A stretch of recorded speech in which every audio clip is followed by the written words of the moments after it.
I want to start off going right to the wildfires, because this has been, weeks and weeks and weeks of making headline. The stories are still going to go, but you were there at the very beginning. I want you to take us to flying over SoCal that evening, that late afternoon, what you saw and how it all unfolded. It was really tough. In fact, in the early hours, Amy, when we first kind of caught wind of the fire, so to speak, and were learning what was happening in the Palisades, it was too windy for us to fly. Not only that, but also there was a presidential TFR in effect. President Biden happened to be in Los Angeles, not too far away from the fires. So we went a whole almost 24 hours before we were able to get up in the air. We were able to get up in the air the next morning. So it started on Tuesday. Wednesday morning, we were able to make it up. And get first eyes on the fire, kind of peering through. It was very smoky, but you knew it was bad. The reports were coming in all night. We were listening to the scanners. The firefighters were just jumping from one apartment building to another, from one house to another, trying to keep up with it. And we just had reporters in the field doing all that groundwork in the initial phases of the fire. And then when we flew over the Palisades the next morning, and it was days before we even made it to the Eaton fire in Altadena. It was just so smoky over there. It took a while, but those initial hours of seeing just nothing but ash in just what is one of the most beautiful communities in all of California and all of the West Coast, really, it really was just a heartbreaking scene. Your responsibility too, because as you mentioned, it had been a while, things had already started to unfold. You had some of the first eyes, bird's eye view really, of what was going on. In your mind, was there any sort of panic, like people have got to get out of the way quicker than it's happening, because there was such a rapid unraveling once you were able to get sort of more of an aerial view? Yeah, it was nerve-wracking, because you knew that there was no way that everybody could have possibly been able to get out in time. The scale was too large. And most people were. Of course, there were some fatalities. But you just didn't know. And not only did you not know about the people who you didn't know, but then I had people calling me, can you check on my loved ones? Can you check on this address? Can you check on this house? What does this block look like? And it became a frantic race to just try and, peer between the smoke and try and get a glimpse under the smoke. It was a lot of navigating. When there's a big fire like that, they put up a temporary flight restriction that lets the firefighting aircraft do all of that low-level flying. And then we stay at a much higher altitude. But even still, we were able to, gauge where it was going, who was going to be affected next. And it continued for days. I mean, it was a full 5 to 6 days before they really had a handle on it. And weather is such a big part of being able to see it, but also being able to treat the fire. I know there were some frustrations. People said, geez, why aren't the helicopters up dropping the water? We want action faster. There's not access to water. We want more of that. Give people a little insight on just how tricky that is for the firefighting crews in their air. I know some do planes as well. But in those moments that were so critical in the crisis, people were really wondering, why aren't they flying? Yeah, we weren't the only ones. I mean, the firefighting aircraft were all grounded by about 7 or 8 o'clock the night of the fire.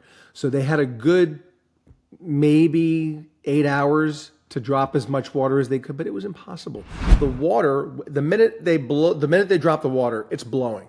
These were truly near hurricane force winds that they were fighting this fire in. Both the firefighters on the ground, the minute the water leaves the hose, the water's blowing everywhere, and the minute they drop the water's blowing everywhere. And these guys are some of the best trained pilots in the world, and they calculated almost like a sniper. They can kind of see that the water's going to shift from the point where they drop it to where it actually lands. But even the best pilots in the world, you could have had all the firefighters in the world out there and all the water in the world, and it was in those early hours, it was an impossible firefight, and the weather had everything to do with it. And of course, it was a little heartbreaking in those early days and early hours, especially people that didn't live in California were speculating about, why weren't they more prepared? And of course, there was always, ways that things could have been done better. But the actual scale of the damage was destined. In that weather, there was really no fighting a fire like that. Yeah, it's difficult for people to get their head around a fire spreading so quickly, but it really was the result of the Santa Ana winds, which are monster. I mean, nicknamed, you call them the devil winds, Winds, yep. because it really is just very quickly it can turn into hell because of its ferocity. And these were unique. I mean, we hadn't seen winds like that in a generation. I mean, it was truly a combination of dry tinder. I mean, it was a mini drought that we've been in. We just got a lot of rain this week, but things were very dry. The temperatures were not extremely high, but those winds, it had everything to do with it, and they were extreme. It wasn't a normal Santa Ana event. We get those pretty regularly, and they used to be seasonal. Now we kind of consider all year long to be fire season. And a reminder for people who maybe don't know Santa Ana, the Santa Anas are coming off of Utah, Nevada. They're blowing towards the coast. They're very ferocious winds, hot, dry winds. The other thing I think that made it a perfect storm or a recipe of disaster was we came off the unbelievable winters. We had 2 atmospheric river winters in a row that brought enormous vegetation growth, a lot of dead stuff left behind. Then when it gets dry, like you say, and you have a drought season, all the tinder is there in place. So right. that is the worst case scenario. I wanted to talk about there's just so many things that you've done over your career that are fascinating. Do you think the wildfires are worse than other disasters, natural disasters you've covered? And the reason I ask this question is because, California's got its mudslides coming off the ocean. You've probably seen homes go into the oceans, but you've also covered hurricanes down off Texas coastline. So those have, storm surge and flooding that can be created like that. Does any type of disaster stick out to you? The worst? I mean, I grew up in hurricane country. I grew up in South Florida, covered hurricanes. I covered Hurricane Katrina in Miami before it actually made it through the Gulf. And that was a wild event. There was Hurricane Wilma, and I was a little kid when Hurricane Andrew came ripping through, and that was unforgettable. It's probably one of the biggest one that really sticks out in my mind, and this is kind of maybe more comparable to that than anything else. The difference is that with a hurricane, you have the time to prepare. And with a fire, even I've lived in LA now for about 10 years, and we've covered a fair amount of pretty serious fires. And each time I'm just struck by how fast a little tree fire or a car fire or a campfire could turn into a monstrosity in the right conditions. And I think that's really the thing. People often talk about the big one and they think about an earthquake out here. I just kept thinking, how could it get any bigger than this? I mean, this to me really felt like the big one. Yeah, I was in the Northridge earthquake in 94 in SoCal, and I don't think that that's there's no comparison. That was, in recent history, that's the biggest earthquake, but I just don't think there's any comparison at all to what happened with the wildfires. And like you say, how quickly all of it changed and how just devastating it is. Let's switch gears just a little bit and talk about weather and being a pilot. The number one headline that I think most people can relate to, and I was looking at the date, I think it's been 5 years since the helicopter crash with Kobe Bryant in Calabasas. I think it's been around there. You were working in LA at the time. There was some speculation that it had to do with pilot disorientation, maybe due to fog or maybe even the topography there. I know is quite wild if you get a little cloud coverage. So if you could just speak to that about people hear a headline like that, and they just don't even realize how much a pilot has to pay attention to the weather before and during a flight. Yeah, that was an example where weather definitely played a role. I should clarify, in Air 7, I'm the reporter, and then I have a pilot who does nothing but fly the helicopter. So you don't have to work the actual helicopter? Correct. I thought many times you were. No, You are Hollywood now, Chris, because I really sometimes thought you were the actual pilot. So you are in there and you've got someone with you who has to pay attention to the things. Okay, so the question changes a little. How worried are you about the weather? Are you paying as much attention as the pilot? 100%. We're always making a group decision. It's ultimately up to the pilot. It's really up to all of us. If we feel uncomfortable, we would never take off. We're not saving lives up there. We're just covering the news, and we don't want to be part of the story. So we always take a more cautious approach. The Kobe Bryant disaster, when I think about that one, there was just so many decisions that were made that could have changed the destiny of that flight. But taking off in that weather never should have happened. In hindsight, I think that really is what everybody's realized. And I think the investigation pretty much revealed that as well. Right. And so are you looking at it hours in advance? Are you looking at it while you're in flight? Because I think about the time that I lived in the Camarillo Valley, for example. The changes that can happen from morning to afternoon to evening in that area are pretty dramatic, and especially if you're at altitude. So it requires a specific attention, a detailed attention. How are you getting that information? How aware are you of it throughout the day? Yeah, you're right. And we have a lot of microclimates, like you mentioned, in California. So things change pretty drastically. We're constantly keeping an eye on the weather. Thankfully, most of the year, it's pretty bright and sunny. And so we don't have a lot of weather, except for in the mornings. You'll get a lot of marine layers, some fog coming in. We could easily stay away from that. We fly by visual flight rules. So we don't have an IFR rating. We don't fly with night vision goggles. We strictly fly via visual reference. So if we see weather, we could avoid it. The pilot's always looking at the weather forecast. They constantly update the METARs every hour. So every air traffic control tower gives a weather report. So pilots in the area know what to expect, even if it's just turbulence in the area. Those kinds of things. Winds are always a factor. On that day of the fires, going back to the fires, we were pretty much flyable up until about 40, 45 knots. And once you get past 50, it really is difficult for most helicopters to fly in that kind of weather. But we look out for everything. Wind, visibility, you name it. Yeah, that's pretty incredible. When you look at the different kinds of weather that can come to California, we talked a little bit, we named out atmospheric rivers, we talked about earthquakes, another natural hazard. There's so many different things that can come out at you, but the premise is that it's always sunny. It never rains in Southern California. Right. To me, I think doing the weather has become extraordinarily challenging for Southern California meteorologists and for anybody paying attention to anything that has to do with the weather, because it can change on a dime. Right. You might have the majority of the weather nice, but it's that ability to change so quickly. That's or right. to have drastic highs and lows. Prior to coming to SoCal, do you think some of those other experiences prepared you for some of that dramatic change? I mean, you mentioned growing up along the coast, and especially in hurricane East Coast territory. Did all of those things sort of build up to bring you to this role? Did you know you wanted to be a helicopter reporter? I knew I wanted to be a reporter at a pretty early age, and actually had my first opportunity to fly in a traffic helicopter in Orlando while I was still in college. So I was doing traffic on the radio while I was at the University of Central Florida, and pretty quickly transitioned over to the Fox affiliate in Orlando. And after I graduated, moved down to Miami, worked down there, and then New York for about 10 years.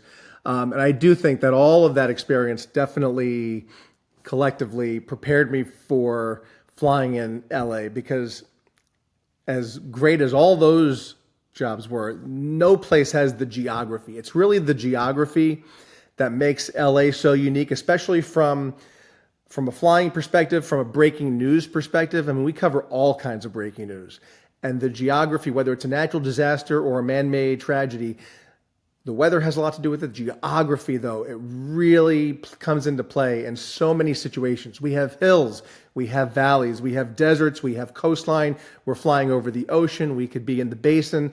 There is just so much dynamic flying that we do over different terrains that it comes into play both in natural disasters, but also just in the everyday news that we cover. And it really is what makes Southern California unique. It's so expansive. And there are just so many geographies and microclimates that there's really no place like it. That's fascinating, and I just kind of had a flashback as you were talking there to. I recently saw the documentary, the O.J. Simpson documentary on Netflix. It takes me back to really the change where helicopter reporting became so essential in SoCal, which was during the Bronco chase. That was the defining moment for it. And now you see the reporters there 24/7 interacting with these newscasts just as they always have. Because you're doing it so frequently, do you ever have anything that you consider a close call? I mean, I feel like the airspace has changed. We also have seen a lot of commercial flights lately where it's changed. Is there concern over drones? Is there concern over birds? Have you had any experiences like that? We actually have. We were actually one of the, as far as I know, one of the first helicopters to have a drone collision. Just a few years ago, we were flying over downtown Los Angeles, cruising, doing our normal thing, and out of the corner of my pilot's eye, out the right side, he saw a green light, or maybe it was a red light, whiz by, and sure enough, we struck something. Didn't associate it with a drone, actually. It really felt more like a bird strike, which is pretty common. I'd say we probably, we might run into a bird once a year, maybe every other year. You have something like that hit the aircraft, whether it's the windshield or the tail or whatever. This was a hard impact, and when we landed, we can clearly see there was a hole in our tail rotor, the tail stabilizer, the horizontal stabilizer on the tail. And so there was an investigation into that, and that was a pretty rattling experience because they have become so common. In fact, even during the fires, one of the firefighting tankers, the Super Scoopers, had a drone collision while it was fighting the fire, and they had to ground that tanker for a few days until they made the repairs. So drones in the air have become a real problem. A lot of people love flying the drones over different stories and over downtown because those images tend to go viral and they become a real moneymaker online. But I think to your point, it really has changed though over the years because it used to be somebody hanging out harnessed in the helicopter with a camera on their shoulder and a crew in the helicopter. And, shortly after the OJ days is when the gimbal came along and it became more of a video game. So the photographer sits in the back with a laptop and controls the camera, the robotic camera on the nose of the helicopter. And it's a really stable shot. For many years, though, in many big cities, it was always the pilot that did do a lot of the reporting.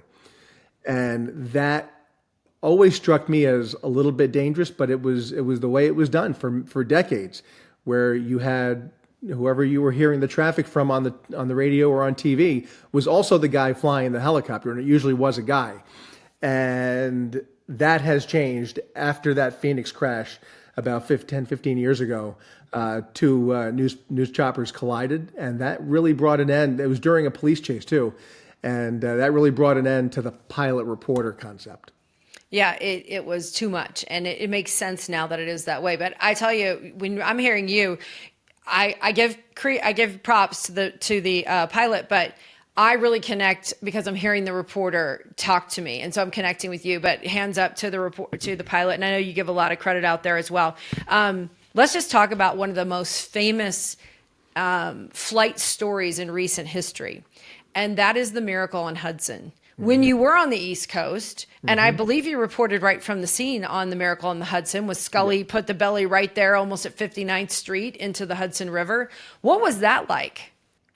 That was an incredible day. And it really, I always think back because it really felt like a movie set at the time. It did not feel real. I mean, we pulled up there and you see all these people standing on the wing of this airliner. And it was, if it wasn't for the frigid temperatures that day, I mean, the Hudson River was almost frozen over, not completely, but I mean, it was very, very cold. The temperature was in the teens that day. And there was we were waiting with bated breath we knew there were survivors obviously standing on the wing, but we were waiting for those updates because it just seemed impossible that everybody could get out of that plane alive. And I was looking back. Can you believe that? It was January. You're right. Cold weather. It was January 15th. I can't believe that was 16 years ago. 16 years. I can't believe it either. I can't believe it. Yeah, that was just, that's pretty amazing to look back at that. pilots, reporters, anybody who's telling a story from the sky or responsible for people, it really is it's a special role. It's a great obligation that you have. Is there anything that you haven't done yet or haven't seen yet or haven't been a part of yet in the airspace that you say, I want to tell this story. I want to make sure I get the experience of being a part of that?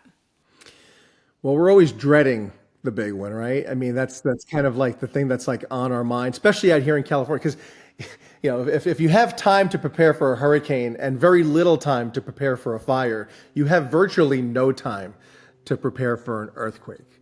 And so I have felt my fair share of tremors out here in LA, but knowing where we live and the fault lines that are under our feet, it is kind of one of these things that as a helicopter reporter especially, I dread the day that it happens, but we know it's coming, and I whether it's a Northridge or bigger, I dread it, but also feel like that's like the one thing I haven't done. And so I know it's going to be a whole new set of challenges. I think about a lot of things just on a regular basis about what would that look like when that happens.